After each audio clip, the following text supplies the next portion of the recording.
Good morning, happy Sunday, and welcome to Love Wrestling Sunday Brunch right here, of course, on Love Wrestling. Thank you for tuning in wherever it may be, whether it's on Twitch, whether it's on YouTube, whether you are on Facebook Live. Thanks for taking the time to come and hang out for an hour as we take your topics and chat professional wrestling for about the next hour or so. Friends, it is good to see you. I'm going to ask you how you're doing, but of course, we got to start with the individuals who are responsible for making this all happen. Of course, we got to give a shout out to RK Athletics, the official sponsor of all the live content here on Love Wrestling. If you want to give them some love on social media, head to Facebook, Twitter, or Instagram at RK Athletics 1. If you're in Edmonton, make sure you take advantage of the one-on-one personal training that you can take some time to do here. Or if you're outside of the capital city of Alberta, make sure you head online and check out the physical fitness therapy advices that he's got on that end of things. As you can tell, I'm still a little rusty after a couple nights of ring announcing, after blowing off some stream last night. So after we say good morning to good friend Cody, it is a good-looking six-pack on here. And, of course, Ed, good to see you guys and good to see you to my friends on screen. We're going to start with the gentleman below me, the wordsmith. It is good to see you, friend. How are things? What's new? What's wild? What's exciting? What's a fun fact about yourself? Fun fact about me, this is my real hair, and I do love wrestling. Excellent. Excellent. A bonus on that end of things. Good day. Good to see you. Very good day. Happy to be here. Awesome. Big bad Bobby Munson. Good to see you, friend. How are things? This is 2 weeks in a row that you've graced us with your presence. No. I think this is week number 5 for me here on Sunday Brunch. Well, shit, then I have just been missing out. 2 weeks in a row, there we go. That's maybe a better way to put it. We can revisionist history on that one. Of course. That's your one, by the way, yeah, Spencer. everything's going well. I didn't curse. Alex, good to see you, friend. How are things? It's been so long since you and I have hung out together. Jeez. Where have you been all my life? Time flies when you're throwing watches. Yep. Yeah. Mighty Joe, it's nice to see you as well. It would actually help if I turn my microphone on. Usually I've heard that that's a positive. Right. It's been a hot minute since we've talked, and I'm going to steal the wordsmith's gimmick, Bork Laser, pew pew. And last but not least, Parrish, your Love Wrestling Elite Champion. It is good to see you, friend. Good morning. I haven't seen you since Friday.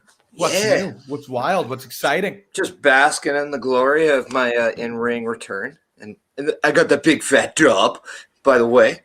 No, don't ever. No, we don't ever say that again. Big fat dub. No. Yeah, big dub. Big. I'm resigning from Love fat. Wrestling. We're not cool enough for this shit.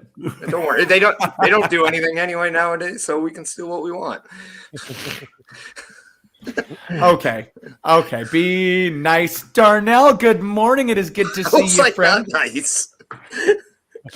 Thanks for tuning in, of course, to Sunday Brunch. And friends, if you have topics, you got questions, you got comments, you want stuff you want us to shoot the breeze about here on Sunday Brunch, feel free. We always want to make sure that we are going by the fans dictate the topics concept that this was originated on. But if not, you guys know where I want to start with things. So unless anyone else has a topic, we can certainly save us. Somebody in the comments. We can kickstart things with big bad Brock Lesnar returning, dressed like Saskatchewan's greatest son. Oh, of course. Good. I'm a fan.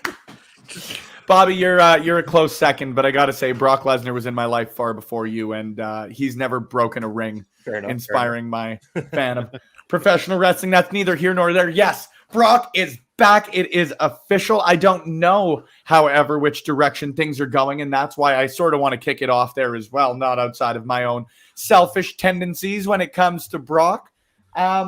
It's a really, really, this is the first big match feud that they've had in a long time, and I think really the second one, I think that Cena at SummerSlam was huge for Roman Reigns, but really the second one where you don't know who's going to come out of this feud as Universal Champion. I mean, even with Cena, most people would have picked Reigns, but there were a lot of reasons that Johnny could have gone for number 17. But Brock's Brock. He's a whole new animal. Him going after the Universal Championship, ostensibly after Extreme Rules, you'd have to assume maybe heading into Survivor Series or Royal Rumble, depending on which way they go with it. Could he be the guy to take the Universal Championship off Roman Reigns? Is he realigned with Paul Heyman? Because there were a couple of instances where it looked like they were, couple of instances it looked like they weren't. Just a cool time to be a Brock Lesnar fan, as of course I am. So I'll let someone else ramble for a bit because I know I got a lot of thoughts. I know I got a lot of ways that I want things to go. But somebody pick up the Brock ball and run with it, please. Well, first of all, I don't think he's going to walk away with the Universal Championship. Didn't they just present the new Bloodline T-shirts, which clearly show Paul Heyman, the Usos, and Roman Reigns standing around a table? I don't put a lot of stock in those. Like, they had Y2 AJ shirts, and they were around for like not even a full cup of coffee. They didn't even have time for the coffee to brew, and they had Y2 AJ shirts. Speaking of which, by the way, if anyone out there Hold on, I have to get a cheap plug in here. This is for you. Yes, this is for you. I have to get a cheap plug in here. This is how I get paid. You can buy this lovely Love Wrestling mug right here on lovewrestling.ca on the shop. It's easy. If I can do it, you can do it. This isn't coffee. Gotta get mine out. Excellently done. Also, but apologies. Like apologies, Bob. It's back to you on why Brock Lesnar is the man. I think he's being brought in for the purpose of drawing eyes to the Roman Reigns situation right now. Again, being able to put Roman over. I think Paul Heyman has handled Roman Reigns quite well in all of this. He's been bringing in names. John Cena was another one that was just recently brought in again to push Roman Reigns further. And I think to continue to push Roman further would only benefit them, leading into inevitably, hopefully, building up a really strong babyface down the road that they can then have finally topple Roman Reigns, like Roman has done in the past when he defeated the inevitable Brock Lesnar at WrestleMania and stuff like that. This would be the great way, build the next big heel character strongly, and then leave it for the next babyface to come in and take that championship away. Well, and I'll let somebody else pick the ball up here because admittedly, I got a lot of thoughts there. I think they're going to go the opposite direction with it, to be honest with you, as far as building a babyface. But Cody hopping in, I think Roman loses the title to Finn and then faces Brock for the custody of Heyman. First and foremost, a Paul Heyman on a forklift match has been on my wants list for about 25 years. So, yeah, let's make that happen. But somebody pick it up there because, to be honest with you, I don't see Finn winning the Universal title personally. I think that the babyface that they're going to build up is a young up-and-comer by Dwayne "The Rock" Johnson. I think that's where you're going at Mania sooner rather than later. And that might be the guy. If this isn't it, if this isn't it, I don't know who it could be. But what Mania do you want this match? Do you want it at Dallas, which is the next one, or do you want to wait till Hollywood? Well, you do it once, but then you do it again. Oh. Twice in a lifetime. Let's go. No, the thing with The Rock is like, and as dumb as it sounds to say, but like the guy's a box office superstar. Like you can't really, you can't plan on things for him. Like if he's got an opportunity for a movie, if he's free for Dallas, you book him for Dallas because you might not get the opportunity if something else comes up for him. Yeah. There have been opportunities for him to come back and wrestle before, and he hasn't been able to because of movie insurance and all of that backstage BS that I don't really have a lot of insight and knowledge nor care to talk about. If The Rock's available and you can get him to face off with Roman Reigns at WrestleMania this year, you do it. And if you have to wait till next year, you do it. But I agree here, Cody, and I'll pull your comment up in a second that The Rock realistically shouldn't be the guy to take the title, but I think we know how things work in the world of World Wrestling Entertainment sometimes. Mighty Joe, you've had your hand up for a bit, so I'll let you chat. I'll pull Cody's comment up here as well too. I feel like I'm like the student in class in school. I trying to like, can I speak? Can I speak? Just shout over people. I've found it works well for me. What I think the reoccurring theme here is like when we mentioned the names, and it's very telling of the current WWE product, right? We were talking about John Cena, Brock Lesnar, and The Rock. Now these are guys that have been built up over years to be legitimate stars. And why are we going this route? Because the WWE doesn't know how to turn any of these newer talents into stars, so we need to fall back to these guys. Oh yeah, Am I wrong? I don't think Am I no. wrong? I don't think anyone's arguing there. Like there is, it's They're again doing a the right cliche to thing. say They're it's doing it's the a right bit of a thing. systemic It's- issue in that Yeah. there isn't really that one person or those couple of people who could step in. Like you guys all know I'm a big Kevin Owens guy. But when he was challenging Roman Reigns really at the start of this run, outside of the Uso feud that Roman kicked this off with, like they were great matches. Everyone knew they were going to be great matches, but I don't think anybody feasibly thought that Kevin Owens was going to be the guy. I don't think anybody thought that either of the Usos were going to be the guy. I don't think that anybody thought that who else has challenged him? Edge. I can't even remember. Edge. Daniel Bryan. Daniel Bryan. Like Cesaro. maybe I've got time for the WrestleMania argument, maybe because Roman didn't have to be involved in that loss. And it's also Like WrestleMania. maybe that was the first time. Yeah, and then exactly as dumb as it sounds to say, and as cliche as it is, anything can happen at WrestleMania. But It's outside of that, that's at the core of what's really going on when we're looking at AEW and WWE is we have AEW that is going through and building legitimate stars across the roster instead of having to fall back and all the legacy talent, right? That's really the big deal. Like the way I kind of look at the Brock Lesnar thing, I'm really thinking outside the box with this is like, what if like the crazy scenario, right? That when Brock's contract is up in the air again, if Tony can dish out the money to get Brock over in AEW, just imagine with like the Forbidden Door being open, the matchups that you could do, like for me, like the one standout, like Brock versus Minoru Suzuki, with the MLW involved. Imagine like a Brock versus like a Jacob Fatu, or dude, I want Brock Lesnar like that, to right? wrestle Like, everyone. I right? really do. I But just don't in think that WWE, that's. he's not going to get that chance. And but like I See, said, the thing that's is just I think theoretical that thing, right? But there were the thing maybe 3 or 4 guys. There are maybe 3 or 4 guys that Vince would like pay out the ass to keep in WWE, and I think Brock's one of those guys. Yeah. Like he's a AEW proven is not moneymaker touching for Brock him. He's Lesnar. done all Yeah, this. I said that No. about Daniel Bryan as well, right? I don't And see now- Brock going to AEW either. No, No. I think No. I think Yeah, but Brock Brock's not a wrestling guy. Brock doesn't give 2 damns about the wrestling community at all. He's not going to go over to AEW where they're trying to promote a wrestling company. He What if goes they for the throw stage. him right I on? don't Otherwise, he think sits at that's home true. Right here. in I Seattle. think Brock gives a shit. What- I like what if- to what imagine if he's Brock not Lesnar right? loves us all and He treats didn't us curse like again. a baby face. I have it on record that Brock Theoretically, Lesnar then- does not give a bleep about So kids, theoretically, then horses, anybody. So you guys are saying so that like if he didn't have an active WWE contract and Tony said, "I'm going to pay you $10 million to come over to AEW," he's telling me he's not going to take it. I bet you that No. Vince would say, "I'll pay He's you happy being here in 11 not Saskatchewan, to." doing his hunting every year. Yeah, It's true. doesn't like Vince will that. say, That "I'll looks give like you a Viking. $10 million." I've got to hop in. and a I've got to dollar. hop in real quick because Dara's hopping in. Good to see you, friend. Thanks for tuning in this morning after tuning in last night. The Rock versus Roman needs to be non-title, and then hopping in as well with a good one: Brock Lesnar versus Alex Hammerstone. I agree.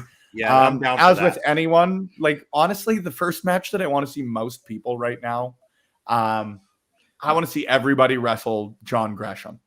I really do. That guy could wrestle See Daniel and him. a sack of potatoes. He quite literally could wrestle a sack of potatoes. I think if there's anybody, like you mentioned Daniel Bryan or Bryan Danielson, I do need to get used to that again. You'd imagine him and John Gresham. Like just and I get where like Suzuki and all of those like hard-hitting matchups come from, but like Brock was a star amateur wrestler. I would love to see that guy go out there and have like a full-on shoot wrestling match. He didn't give a shit about Heath Slater's kids and the wrestling community. I think Brock likes money. I think that is the number one deciding factor. But if Brock truly did not care, he would not come back. There was times where he didn't care and he did not come back. And then he started to care again and he came back. And then he grew an awesome beard for the benefit of the entire wrestling community and got a cool ponytail so that we all had an even more appealing Brock Lesnar to look He's at. always their biggest draw. When he comes back, he's always their big draw every single time. I mean, you bring Brock Lesnar back, he's going to draw in the fans and the money and everything else that goes along with it. Legitimate question. Back to here, Dara's point of Hammerstone versus Brock. Hold on Lesnar, real quick, that just would be because great Kev's in a only hair in here. Yep. I apologize, friends, because Kev's only hopping in for a sec, so it's good to see you, friend. Enjoy your Walmart action figure haul. Let us know what you get if you hop back in and we're still going. We got 45 minutes here. If We I got could 45 say, on Sunday brunch. if Yes, I was Alex. looking this morning, found nothing. in the reply to that comment, if he happens to find an LJN AEW Cody, I'm kind of looking for that. As the guy who has the authority on figures around here, that's kind of my thing. Yeah. But that's I'm looking for that if you happen to find it. Not that I am now up to 3 figures in my wrestling collection. Well, I should say 2 because one's still currently shipping. I got a Chelsea Green figure. I got a Bret the Hitman Hart Simpsons figure, which is my favorite, and an Undertaker American Badass. Nice. Not to you have deter to. us from the With the trench coat or no? Oh, of course. Yes. I have the I same one. usually don't answer silly questions, but for you, I will. Well, not to deter us early. from the great conversation that we're having, and I'm just kind of sitting back here and listening. I just thought I'd finally say something. Hey, Alex, always still feel here. encouraged. Always feel encouraged to chime in. That's what we're here for on Sunday brunch. I wanted Come to on. just to ducktail off Joe's point about Brock Lesnar and the ratings. Brock Lesnar coming back was definitely a reactionary move with WWE, with given all the Bryan Danielson, the Adam Cole, the Ruby Soho, all the more important current wrestlers now going to AEW. They're getting that momentum. And I don't even care what the ego WWE says. This is a reactionary move because Vox is still mad at WWE for not trying to sign CM Punk. So Fox wanted that guy. This is where Fox, I think, will try to actually get WWE out of their own head and say, no, we want these guys. We want these specific guys. Brock Lesnar is a money guy. He is a ratings guy. And because of that, he was a reactionary. And WWE really needs to stop playing the reactionary card. And they need to be the people that are creating the curve. And then, and that's a giant problem that Alex and I talked a lot yesterday about. But with Brock Lesnar, he's also instant credibility. He's the most believable man in pro wrestling, bar none. And we talked about matchups. I still want to see him and Walter. That match would blow everything out of the water. Yeah. I still want to see a legit match between him and Joe. Samoa Joe, not my I get Joe, because I don't want you to die. I just wanted to say, just because I saw, just to cut you off for a brief moment, Paris, because I saw once you mentioned the name Wordsmith mouthing the lyrics, how cool is it that they got the Rancid song for Ruby Soho? That's just that was a matchup that was just they made. Can't get final countdown for Bryan Danielson. Apparently, they charge $250,000 per use is what Europe's trying to get for the final countdown. Because it's Europe and that's their one freaking song. See, I caught myself. But yeah, honest to no White goodness, Snake. I have seen no fuck hat. I've seen Rancid do that whole album, and this is why I love wrestling, because when people like the same stuff I do and I see them like it, it makes me so happy, because it's like, oh, this is why I'm a fan of you. And then I hear questionable things, but never mind. Not about Ruby, but about other people. But yeah, the Limp Bizkit factor for the Undertaker. That's my point there. But Ruby Soho, oh my God, the look, the music, just everything. It's a win. There you go. And I love that song. It's been on my playlist. Excellent.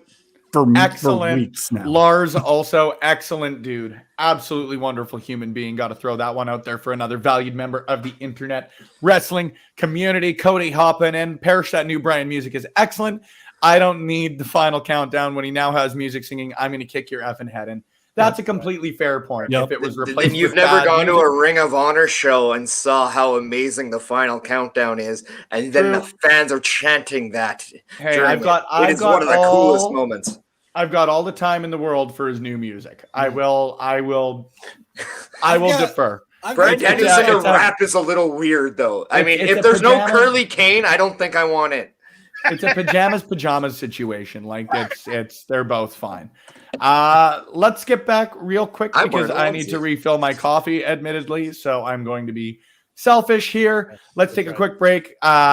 Somebody brought up CM Punk earlier, and I didn't have a clip to play. So I am going to throw up my conversation with Jeff CM Jarrett, Punk? where No. we talk about CM Punk prior to his return. Here you go. Fill your coffees, grab your mimosas, do what you got to do. You've got about 58 seconds, if my math is correct. We'll see you on the other side. But I am going to single out one person because I'm sure you've heard the rumors by this point. What are your thoughts on a potential CM Punk return to All Elite Professional Wrestling? You know, Punk, I'm as a performer or promoter, I'm most excited about is to say that absence makes the heart grow fonder is pretty much goes for everyone. But Yeah. man, in this type of scenario, it's been a minute since he's stepped into the world of professional wrestling and people, the UFC and that, but him re-entering the industry, and yes, he did some Fox stuff, but I mean, like what you're tabling here, it's going to be a special moment because not many times do you see a guy that rose to his heights that dipped out and is now returning. Yeah. The curiosity factor alone is through the roof. And then it is, how's it going to be done? The timing's going to be done. Who's going to be that first opponent? How's the crowd going to accept him or his opponent or the story? Just all those kind of things. And then, when I put on my executive producer cap, you start thinking it's one of those things. And I went into this a couple of weeks ago on the podcast, like our industry is so cool. And I think it's one of the biggest things that attracts me. 52 weeks a year. And look, yes, and I saw somebody said people need time off. I agree, but the content being produced 52 weeks a year is fantastic. And there's always next week. So what's happening next week is Punk coming next week or the following week or the following week. And then no matter what happens, we're all going to sit back and either praise it or whatever it may be. But then there's going to be the next week and then the next week. And that's kind of really cool. But I'm excited. I like I said just a second ago, the business in so many ways is super red hot.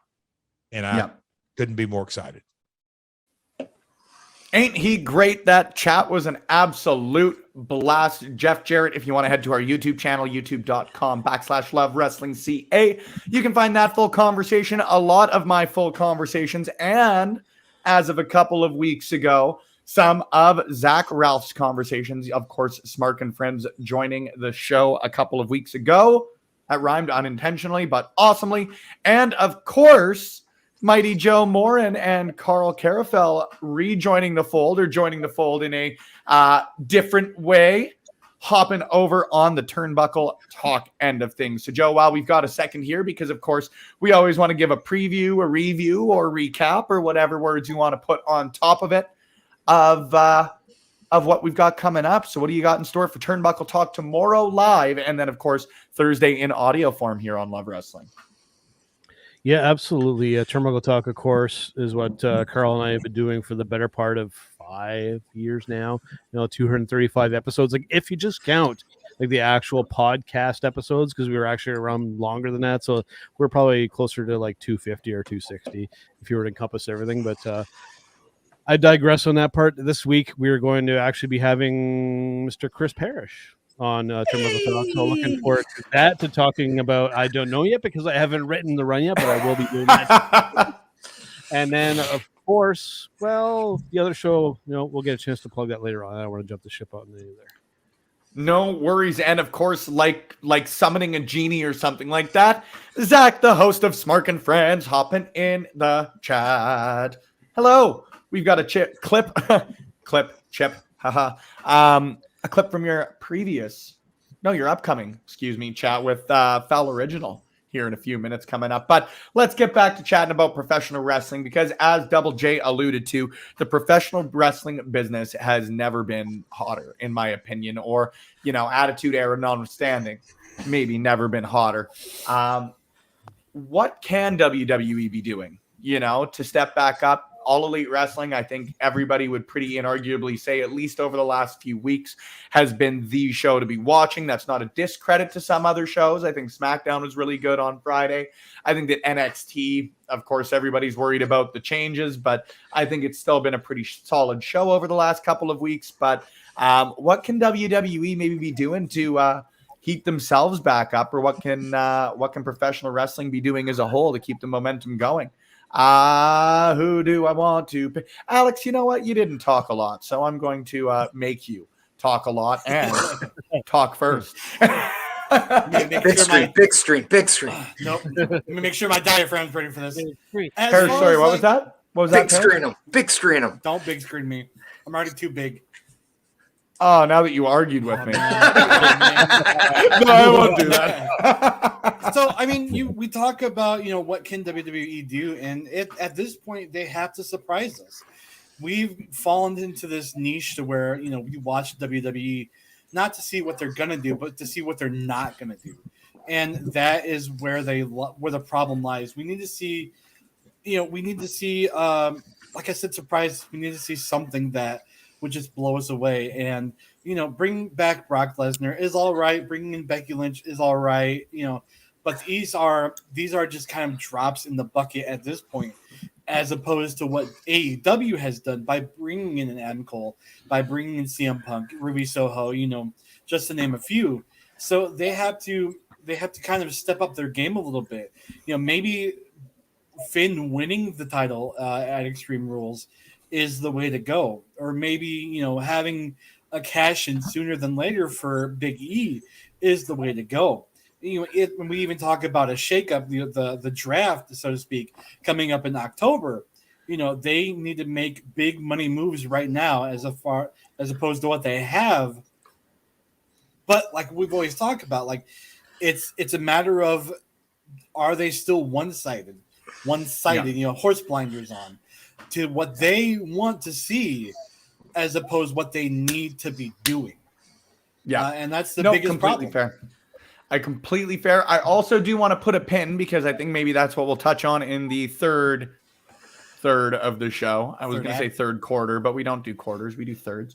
I want to talk a little bit about the WWE draft, because it was maybe something I was going to save for next week, but some way too early predictions on that end of things.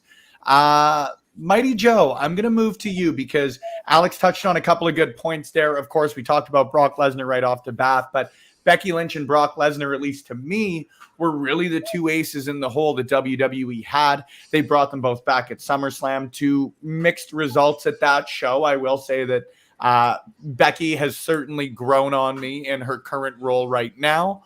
But they brought them back to varying results at one show. What else can they be doing? So for me, it needs to be a change in the mindset, because right now there's too much of this.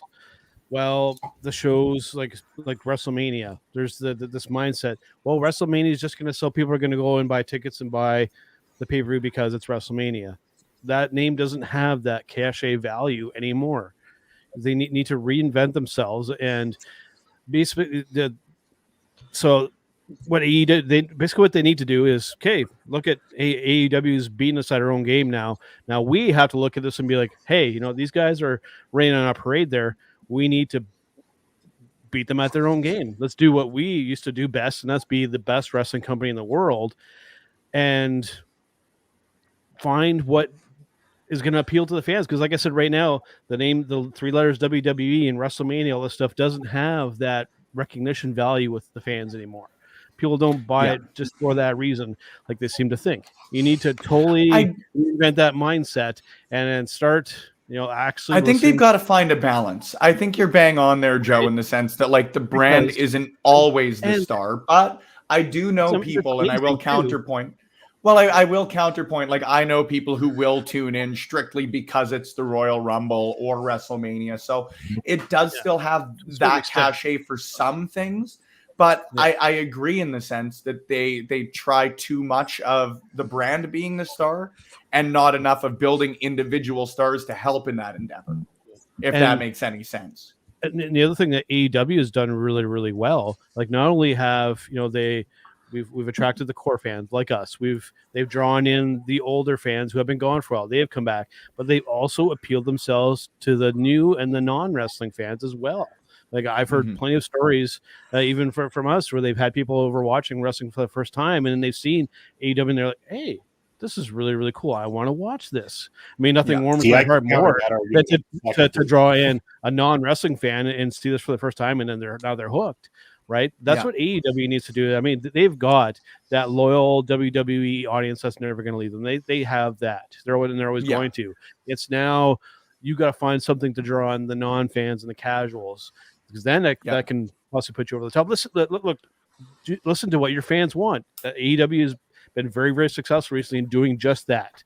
Your audience. It's like Bryan Danielson said. It's like he said, and I'm paraphrasing as part of his press conference, but he said, if you show people excellently done professional wrestling, I'll guarantee they'll love it. Pretty well was what he said, and that was in his post-show scrum after All Out, and I think he's bang on. And Joe, you hit the nail on the head as well in that it was even funny before the CM Punk debut, where you have like the 1% of the population saying, wouldn't it be funny if CM Punk didn't debut, and like how we've been so conditioned by professional wrestling as a whole, but let's get down to brass tacks, sometimes WWE to a fault, to have that swerve and have that, the MJF moment, as a lot of people were calling for Punk.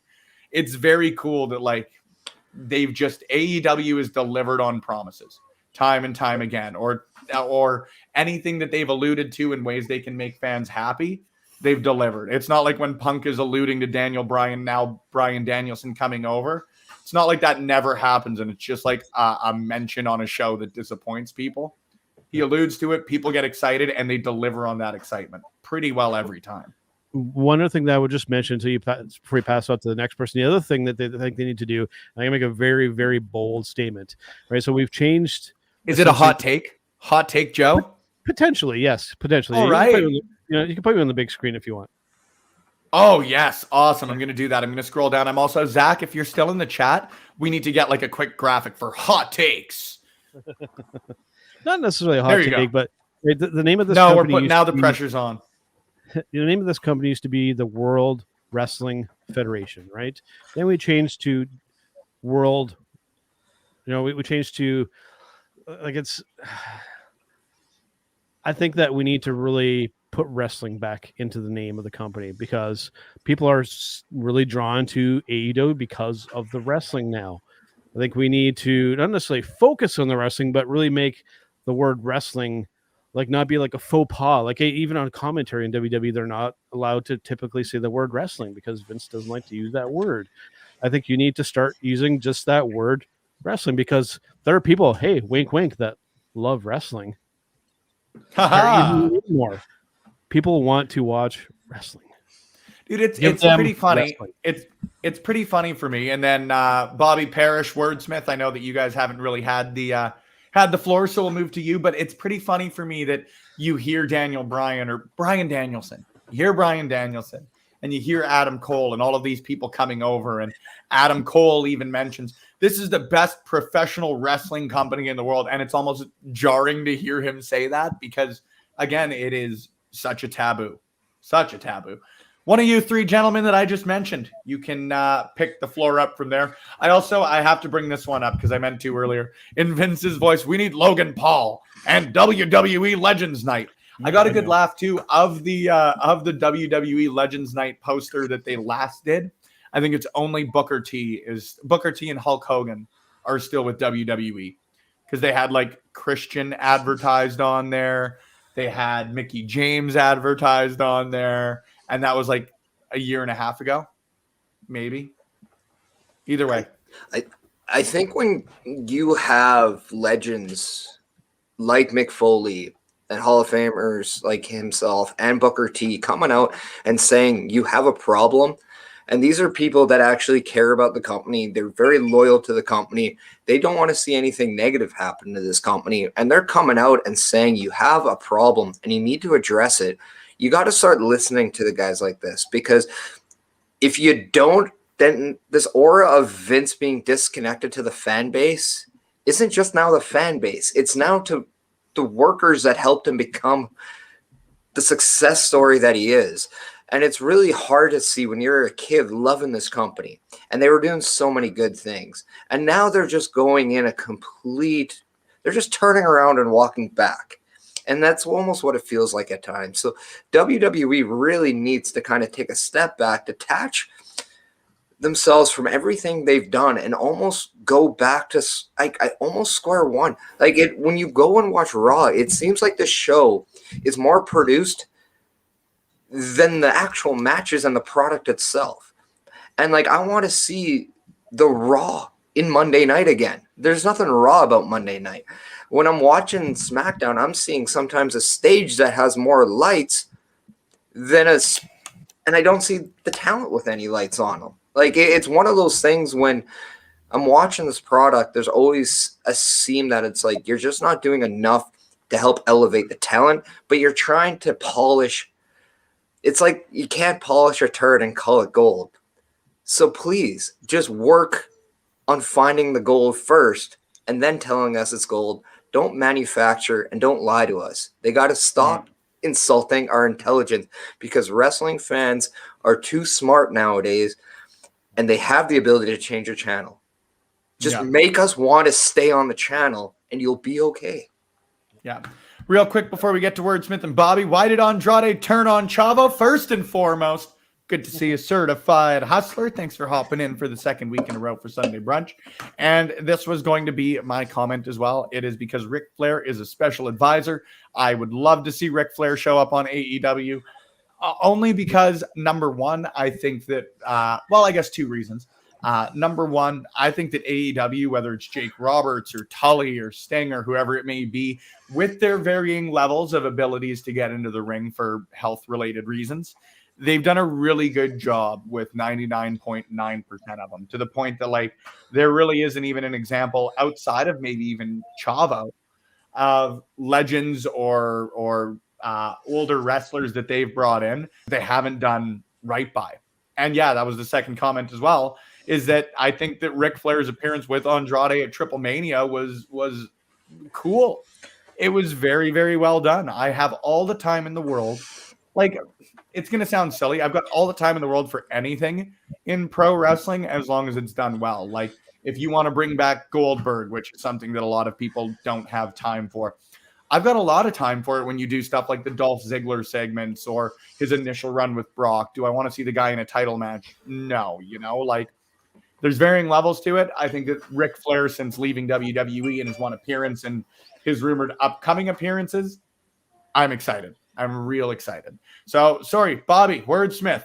It's up to one of the two of you. We'll grab both of you before our next break, however. Sounds good. Okay, I'll take the floor for a minute here. First of all, I'll give you the big screen to do it. Okay, sure. I'm going to be the only guy who has no love for AEW, first of all, and fight me on it if you want to, but I just do not like their product very much or anything they're doing with it. That being said, let's rag on WWE for a while since we're doing that.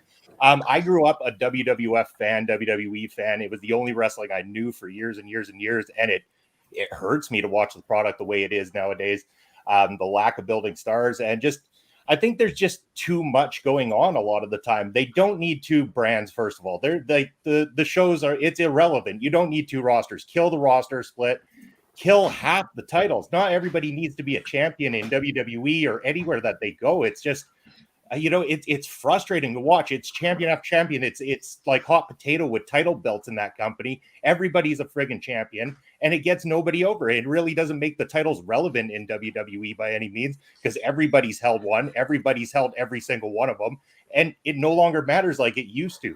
They got to get back to basics. Get back to what made them good in the first place, what made them interesting in the first place. Strong booking, strong building, and then bringing in those star moments, like bringing in outsiders and stuff like that for big things like WrestleMania, like they did with the original one when they brought in Mr. T to team up with Hulk Hogan against Piper and Paul Orndorff. I mean, it made more sense back then because they brought it in. It was an attraction. It wasn't like they were doing this week after week just to draw eyes to the product for a few extra views on television. They really need to get back to what makes them good. Don't worry about what everybody else is doing and build off the talent that you have there. And don't put a chain around them all the time. Let these guys go out there and be themselves instead of trying to read off a script that's been given to them by people who don't understand wrestling. You want to be a good wrestling company, let them be wrestlers, which is what they're trained and taught to do from the get-go. And that's what will get them over.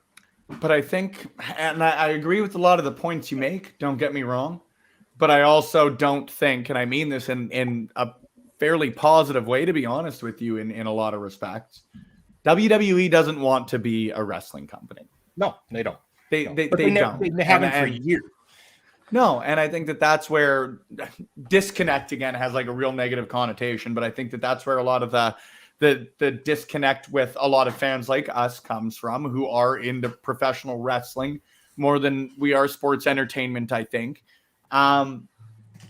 It is aiming for really a different demographic for a lot of things. And that just is what it is.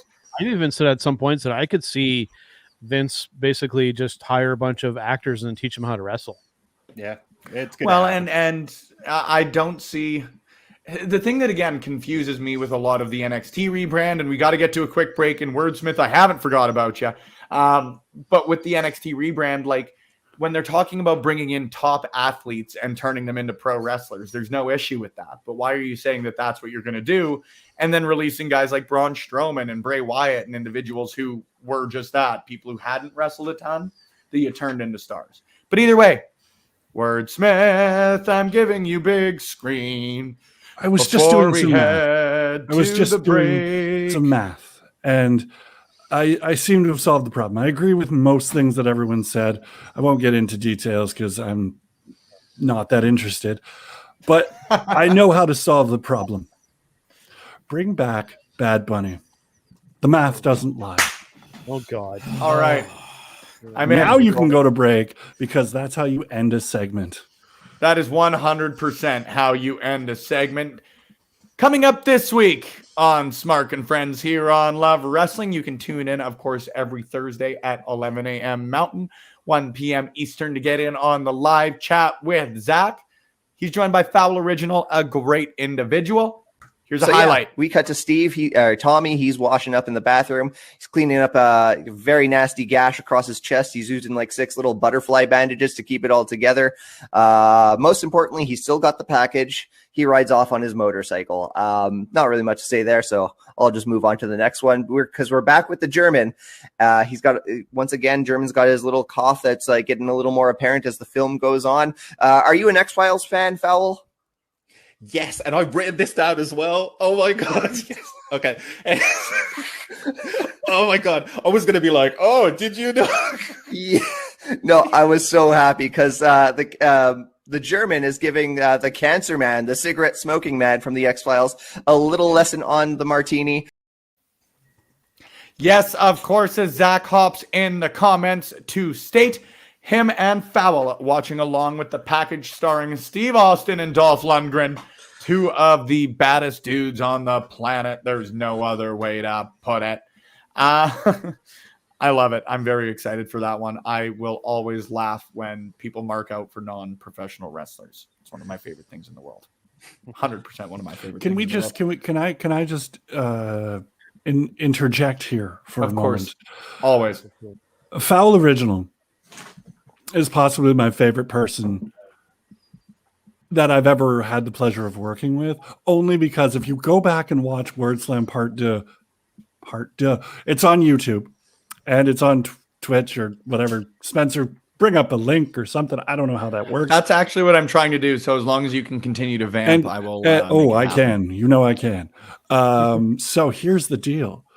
Foul has been involved in both. And I love wrestling almost as much as I love every single thing this person has contributed because it's always stellar. And if you aren't watching this Thursday's episode, it is on Thursday, right? I was paying attention. Yes, Thursday. Yes. If you don't watch this, you're doing yourself a disservice and you're doing every single member of this place a disservice if you don't watch the hell out of that thing. And yes, that was a cowbell sketch reference for those of you that are paying attention. But yeah, have we gotten a link yet? No, okay, guess not. I was trying to actually find a clip to upload of Foul. Foul's wonderful, and go watch the show. It's just the best. You can find that show at youtube.com/Love Wrestling CA. I'm gonna start writing jingles, I've decided, as of like 14 seconds ago. Moving back to professional wrestling because I have rambled long enough. Anyone got a topic? That's why I've rambled long enough, to be quite honest with Yeah, you. let's talk about something that I know one of our favorite Aussies actually went on a tyrant about. No Peyton female Royce. matches on SmackDown because he wanted us to be vocal. I think we should be vocal because he has a great point of this makes zero sense to why there was zero female matches, not just in Madison Square Garden. I want to get the aura at Madison Square Garden away because I think it's bigger than Madison Square Garden. It's the fact that the female division in WWE, the women's wrestlers, were one of the catalysts to how WWE actually was able to get through this pandemic, no fan era. And you have somebody like Zelina Vega going over the top, doing so much community work in New York City because she is tied into this. And you have a show that's right around one of the most impactful moments in American history in September 11th. And you don't have people like that impacting your show, and you don't have a single match. You don't have the champion, which makes, in terms, we don't care about this title. You don't have the tag team title for the females on. So why do we care about that if we can't see them?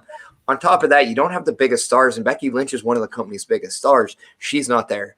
You don't have Bianca Belair, and she's one of the top rising stars of the company. They had their contract signing, I think, but even then, like, it's not like I'm agreeing that's a drop in the bucket. I mean, it's just very irresponsible, I'll say, for WWE to not highlight a division that has helped you so much and gained so much traction and have so much influence in today's world. It's amazing to see the rise of female success in not only sports, but just in this world. And you're a catalyst of showcasing this, and you didn't do this on one of the most important shows during one of the most important times. WWE, look in the mirror because you were a bad boy. No, and you know, I could say a million things or I could say one. It's shitty. And especially on Zelina Vega's end, you know, without getting too into it, because I think you made the point and there's no need for me to beat it over the head. But like, she's been very vocal about what her father meant to not only her, obviously, personally, but her wrestling career specifically. She was in her hometown. Again, Madison Square Garden aside, she's from New York. Yeah. And you don't, you know, not every decision needs to be made on sentimentality, but that is certainly one that should be. But one match you could have had that opportunity, give her that opportunity specifically. And then the larger point of, you know, Cody, you make a good point as well. Like, not one match on SmackDown, only one match on Dynamite this week. Dark, I think that Dark does do a good job, and it's shitty to say though, but that's not the same platform as a Dynamite is, or even a Rampage is at this point. Despite I do think they do a good job on that end of things. It's not right. There are a million ways I could put it, but you know, even just outside of the need for representation, which is fundamental in it, the women, like you mentioned, Parrish, absolutely tear it up. Any opportunity that they get, and on merit alone, should be in there. But if I could interject here for a moment. Can I just say one thing before you do? You also have two other people from the New York area, and Carmella and Liv Morgan, who are bona fide rising stars that need the exposure. This was just a mistake, and I'm sorry, wordsmiths, but thank you for letting me go. No, it's fine. It's all about respect, and this is a sensitive topic. I don't want to be disrespectful, so there we go. I will say this. I am incredibly disappointed in a company that I used to love and watch every week. This is part of the reason that I've been lapsed as a fan, because of Spencer. I'm sorry, get the censor button ready, because of bullshit like this. There you go. See, it works.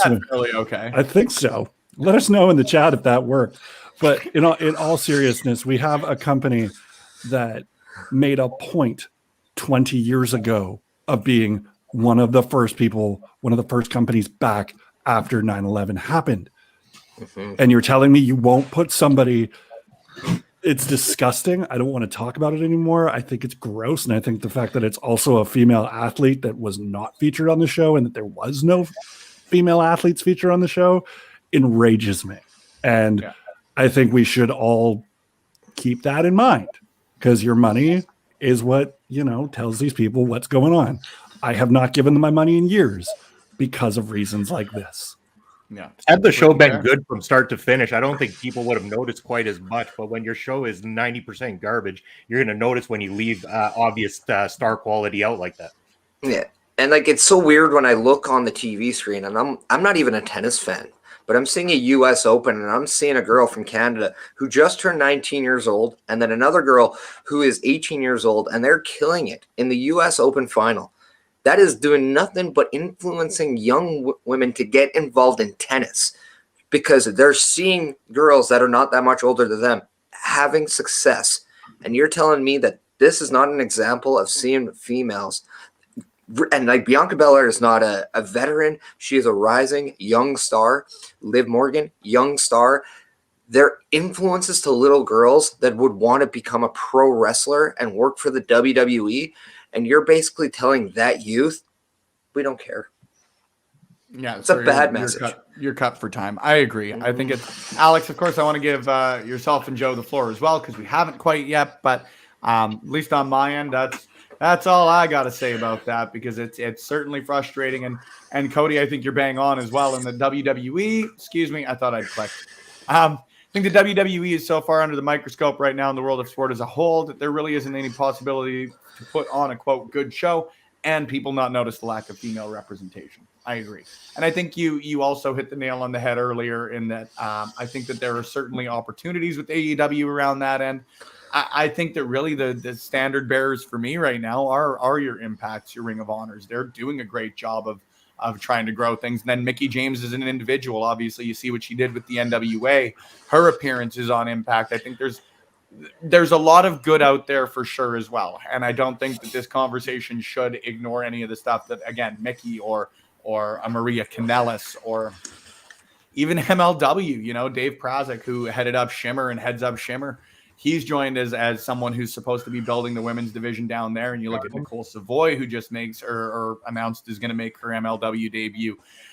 Great shout as well. The NWA embraces female wrestling. So, I think there are a lot of opportunities out there for the two biggest promotions out there. But I also do think if we're going to have this conversation, and Joe, Alex, falls to you after this, let's also recognize that there is certainly some good on the upswing out there too. Next. Go ahead, Joe. For me, I don't want to be the bearer of bad news, but like what I suspect and what I fear is happening with the women's division, the WWE, I think that they may misread the situation, and then to try and make themselves stand out again is that we're gonna like revert back to that Divas era. That's what I fear, because we're already seeing little hints at it with some of the character work. I'm worried that we're headed back in that direction with the WWE.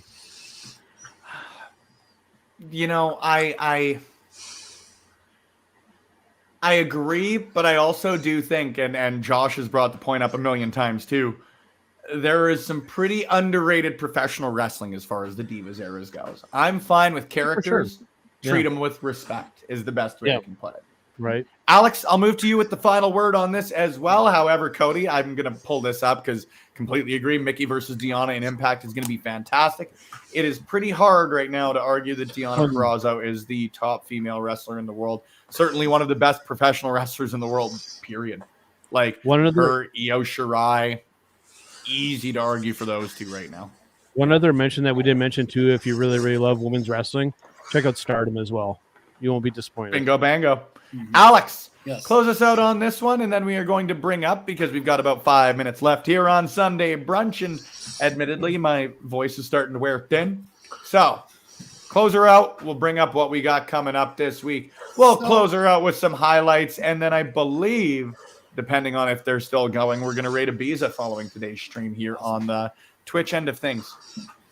Yeah, I mean, if you know WWF or WWE history, you know that Vince hasn't been always high on female wrestling. And back then it kind of was frowned upon, but it wasn't as big a deal. Now that we are in a world where women are being more inclusive into sports entertainment, wrestling, or any other portion of the world, it is very important that they actually bring these back to light. And we've had great opportunities. We've had main events. We've had all women's wrestling pay-per-views.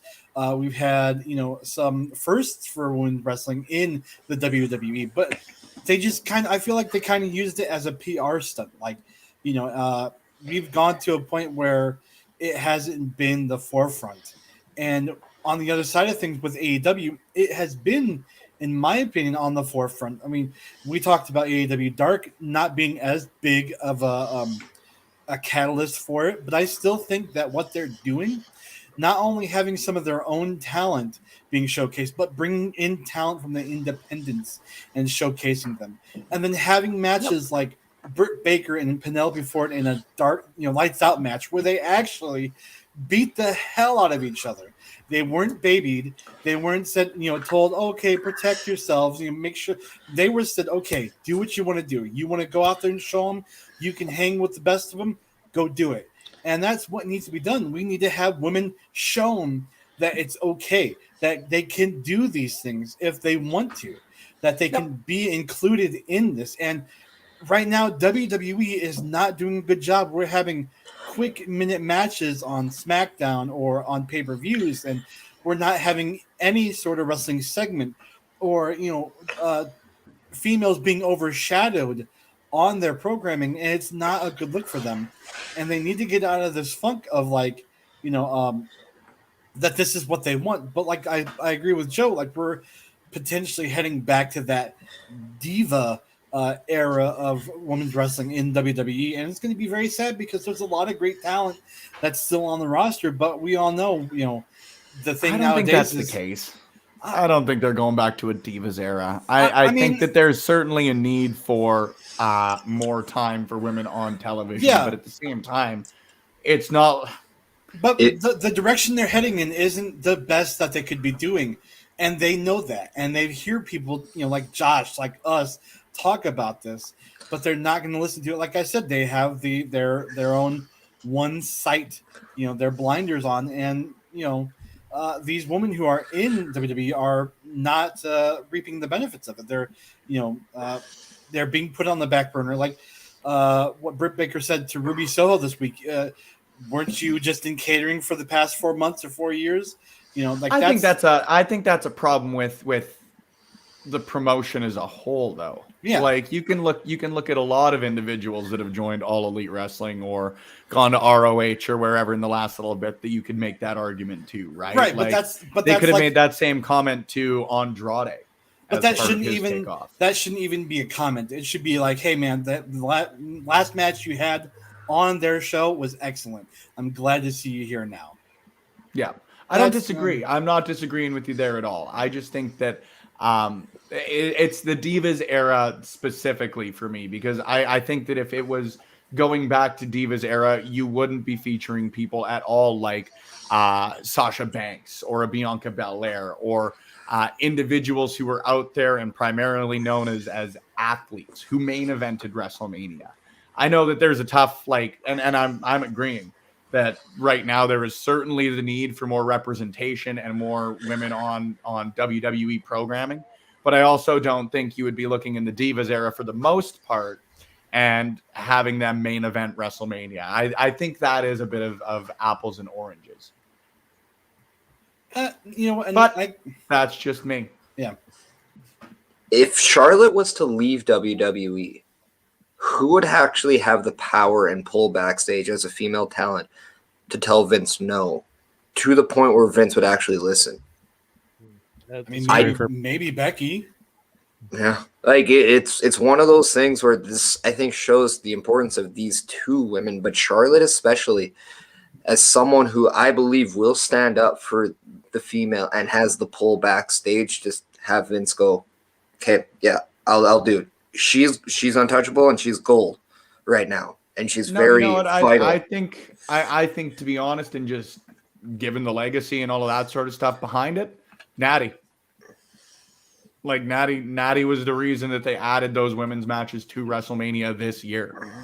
I think she'd have certainly some pull on that end of things, just out of the fact that like she's earned a lot of respect on that end of things. But I know that the same way we kicked off the show talking about Brock Lesnar, I could sit and talk about Natalya Neidhart for hours, and we are about up here on Sunday Brunch. So let's get to the highlights of what you can expect this week. Of course, speaking of Charlotte Flair, the legacy of starting tonight here in North America. We'll be speaking of the Queen herself. And then Poetry of a Promo tomorrow. We'll be chatting on X-Pac. We're also going to be announcing matches for Change the Game. Of course, the match card is coming up quickly. The event itself is coming up quickly, October 15th. You can catch that stream right here on Love Wrestling. You're going to be excited as hell if you are a women's wrestling fan about tomorrow's announcement. Power Out and NXT, haha, nice little pun there. The rebranded edition of the War Report airing on Tuesday. Wednesday, Turnbuckle Rewind is airing with Kylie Ray taking on Orange Cassidy. Smark and Friends with Foul Original and Between Two Beards on Thursday. Blowing off stream, the Weekend Elite Report, Sunday Brunch, and of course, all the rest of your favorites coming up throughout the next 7 days, ending right here, of course, on Sunday Brunch at 11 a.m. Mountain, 1 p.m. Eastern, where we will be previewing the following week, because like a clock, we continue to go and go and go. We're 9 months into this, folks. It is pretty insane that every Sunday we are joined by some of the finest in pro wrestling content creation, some of my favorite people, both on screen and in the chat. We're going to let the good times roll over on the Twitch side of things. So for all of you viewing over there, we are going to be rating Ibiza a great individual. Again, not just in pro wrestling, but a great individual overall.